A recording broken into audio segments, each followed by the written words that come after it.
আমেরিকাকে এই মুহূর্তে পৃথিবীর কোনো দেশ আর বিশ্বাস করে না, তার পরম মিত্ররাও আর বিশ্বাস করে না। আমেরিকা যে শুধুমাত্র সামরিকভাবে বা কৌশলগতভাবে তাদের পরাজয় হচ্ছে না, তারা অর্থনৈতিক ক্ষেত্রেও তাদের একটা বিরাট পরাজয়। আমেরিকার অর্থনৈতিক ধাক্কা, যে ডলার দিয়ে যে সারা পৃথিবীকে যে ডোমিনেট করতো, এটার কিন্তু একটা ডিক্লাইন বা এটার একটা নিচের দিকে নামতে থাকে। তাদের ফুল প্রিপারেশন শুরু করেছে তারা 2003 সাল থেকে। আসলেই কি পৃথিবীর নিয়ন্ত্রণ আহ মানে পরিবর্তনের দিকে যাচ্ছে কি মনে করেন? আচ্ছা, প্রথম কথা হলো যে এই এই অবস্থাটা কিন্তু হতো না যদি ট্রাম্প প্রেসিডেন্ট না হতো। ট্রাম্প প্রেসিডেন্ট হওয়াতে সে যেরকম দাবি করছে যে 40 বছরের মধ্যে সেই একমাত্র প্রেসিডেন্ট যে এত বড় কাজ করে ফেলেছে, আসলে সেই 40 বছরের মধ্যে সেই একমাত্র প্রেসিডেন্ট যে আমেরিকার সূর্য ডোবানোর একটা ব্যবস্থা করেছে সে। আপনি আমেরিকাকে এই মুহূর্তে পৃথিবীর কোনো দেশ আর বিশ্বাস করে না, তার পরম মিত্ররাও আর বিশ্বাস করে না। এখন যুদ্ধ শেষ হবে কিভাবে? এখানে ইরানের যে তিনটা শর্ত আছে, ডক্টর তাজ স্যার অলরেডি বলেছেন।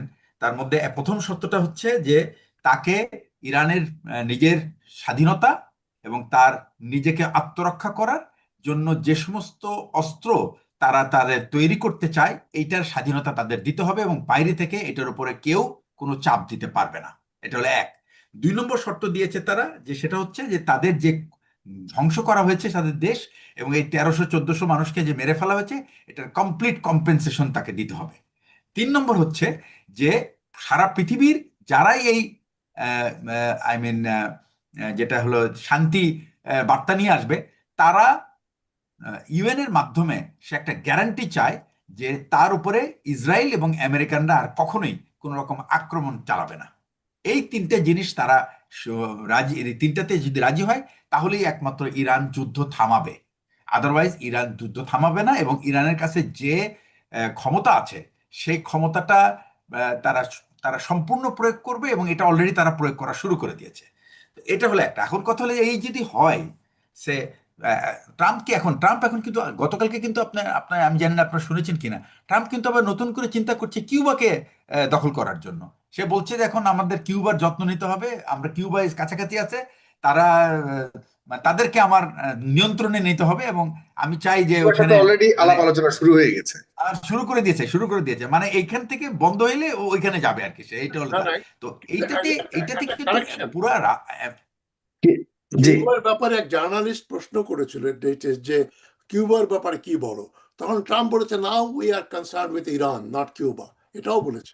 না না কিউবা না, ওটা বলছে কিন্তু কিন্তু পরের পরের আবার এজেন্ডা হলো কিউবা। তার লেটেস্ট পরের কিউবা। এজেন্ডা হলো কিউবা। আমার কাছে যেটা আচ্ছা মনে হয়, জাস্ট একটু একটু যদি আমার কাছে যেটা মনে হয় সেটা অনেক মানে বোকা চালাক, চালাকও না, চালাকের মধ্যে একটা বোকা আছে। আমার কাছে যেটা মনে হচ্ছে যে ও কিউবা আমরা তাড়াতাড়ি ইরান শেষ করে দিব, এখন এরপর কিউবাকে ধরবো, ইরান ভয় পেয়ে তাড়াতাড়ি তাদের কাছে আত্মসমর্পণ করবে, হয়তো এই টাইপের হ্যাঁ, একটা চিন্তা ভাবনা থেকে কিউবার কথা আসলে বলছে। তার ধারণা ছিল যে সে খুব অল্প সময়ের মধ্যে ইরানকে সে ইরানকে শেষ করে ইরানকে বাধ্য করবে সেই সমস্ত তার টার্মস এন্ড কন্ডিশন মেনে নিতে। কিন্তু এক্স্যাক্টলি। সে দেখলো যে না, ইরান এটা মারবে। তো সম্ভব হচ্ছে না। এবং সারা পৃথিবী কিন্তু এখন আর ট্রাম্পকে আর বিশ্বাস করছে না। যে ট্রাম্প যে সমস্ত ভীতি চারিদিকে যেভাবে ছড়াচ্ছে, এবং এটাতে কিন্তু নতুন নতুন একটা একটা মাল্টিপোলার ওয়ার্ল্ড কিন্তু জন্ম নিচ্ছে। জি। এখন শুধু ট্রাম্প যে এই যে রাশিয়া এবং চায়না না। বিধ্বংসের কথা বলছে, ব্রিগেডিয়ার জেনারেল, যে ইরানের অবস্থা এই, ইরানকে আমরা সব শেষ করে দিয়েছি, ইরানের লিডার শেষ, ইরানের নৌবাহিনী শেষ, সেনাবাহিনী শেষ, ইরান তবুও কিভাবে ইরান ফাইট করছে এটিতে সবাই অবাক হচ্ছে। আসলেই কি ইরানের অবস্থা ওই পর্যায়ে আছে, না, একদম আমার সব মনে হয় কি শেষ যে হয়ে গেছে? ইরান ইরান ইরান কিন্তু জানে ইরান এই যুদ্ধটার জন্য, এর আগেও আমি বলেছি ব্যাপারটা, ইরান কিন্তু এই যুদ্ধের জন্য গত 20 বছর ধরে তৈরি হচ্ছে। এবং তারা শুরু করে প্রিপারেশনটা, তাদের ফুল প্রিপারেশন শুরু করেছে তারা 2003 সাল থেকে, যখন ইরাকের উপরে আক্রমণ হলো সেকেন্ড টাইম। হুম। ওই সময় ইরান বুঝে গেছে যে আহ, তার উপরে আক্রমণ কোনো না কোনো সময় আসবে, এবং তারা তো জানে যে ইসরায়েলের একমাত্র থ্রেট মধ্যপ্রাচ্যে হলো ইরান।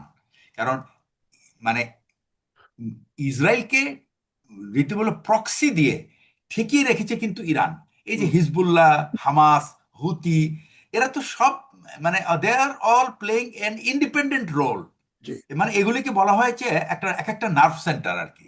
এবং বেশিরভাগ সময় কিন্তু ইরান কিন্তু এই নার্ভ সেন্টারগুলিকে দিয়েই কিন্তু এতদিন এতদিন কিন্তু ইসরায়েলকে ব্যস্ত করে রেখেছে। কারণ যখন পুরা গাজা ধ্বংসপ্রাপ্ত হয়ে গেল, তখন কিন্তু ইসরায়েল একটু ভারমুক্ত, যে সে তার দক্ষিণ দিকে আর তেমন কোনো তার থ্রেট নাই কিন্তু এখন থ্রেট হলো তার উত্তরে, সেটা হলো হিজবুল্লাহ। হিজবুল্লাহর সাথে তারা একটা খুব ফ্র্যাজাইল, একটা ভঙ্গুর একটা চুক্তি করেছিল, কিন্তু এই যুদ্ধের পরে কিন্তু সেই চুক্তি আর টিকে নাই। তো তার মানে কি, যে সে কিন্তু ইসরায়েল কিন্তু এখন এমনভাবে আহ, মানে জড়িয়ে গেছে পুরো যুদ্ধে, এখান থেকে ইসরায়েলের অন্য কাউকে উদ্ধার করতে হবে, তারা নিজেরা নিজেদেরকে উদ্ধার করতে পারছে না।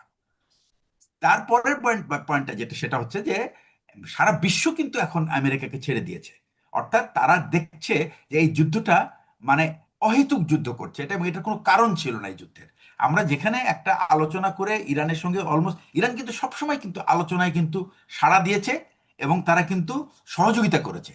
তো এত কিছু করার পরেও কিন্তু এই নেতানিয়াহুর একটা অতি লোভের কারণে কিন্তু এই যুদ্ধে আমেরিকা জড়িয়ে গেছে। এবং এই একটা গবেট প্রেসিডেন্টের কারণে, আমি এটা গবেট বলবো এই জন্য, তার কোনো রাজনৈতিক প্রজ্ঞা নাই, তার কোনো রকম ভাবনা চিন্তা নাই।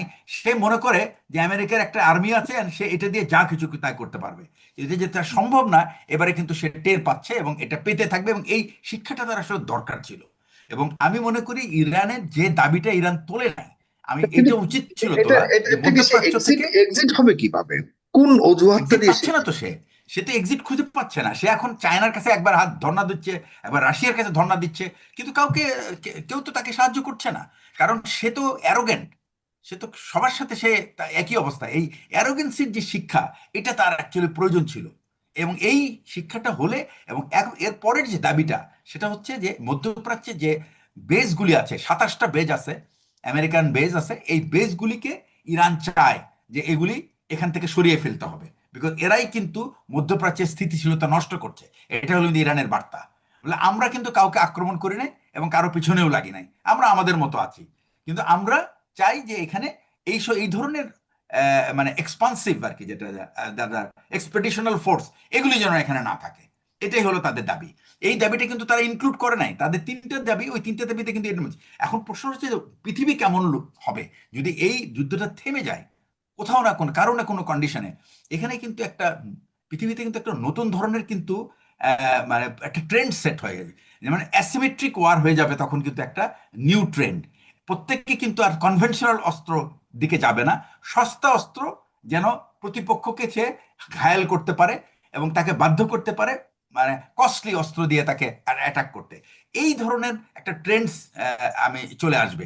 আর একটা জিনিস যেটা হবে যে এই এখানে কিন্তু সবচেয়ে বড় ধাক্কাটা আমি যেটা ধারণা করছি, সেটা হচ্ছে আমেরিকার অর্থনৈতিক ধাক্কা, যেটা ডলার দিয়ে যে সারা পৃথিবীকে ডোমিনেট করতো, এটার কিন্তু একটা ডিক্লাইন বা এটার একটা নিচের দিকে নামতে থাকবে। আমি আহ, এই কথাটা বলে শেষ করতে চাই, সেটা হচ্ছে যে অলরেডি কিন্তু ডলার সোনার দাম কিন্তু $6,000 পার আউন্স হয়েছে।